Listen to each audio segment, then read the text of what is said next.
it's Morgan from WTI, and I love these screen protectors from ESR. This pack of 2 screen protectors from ESR is super awesome. I've had these for a really long time. The first one that I installed was a few years ago, and it has held up so well. This is just me putting on my second one after all this time, just because I felt like it was time, and I was pretty rough on my iPad and it held up really, really well. So that's definitely a testament to the quality of these. They are so easy to install. It comes with this little bumper that you can put right onto your iPad that makes it easy to place the screen protector wherever you need it. Once you get those little bubbles out, then you can just clean it all up and it looks so good.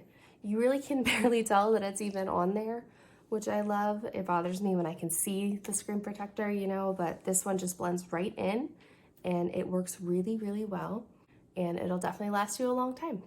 I definitely recommend these screen protectors, and that's my point of view.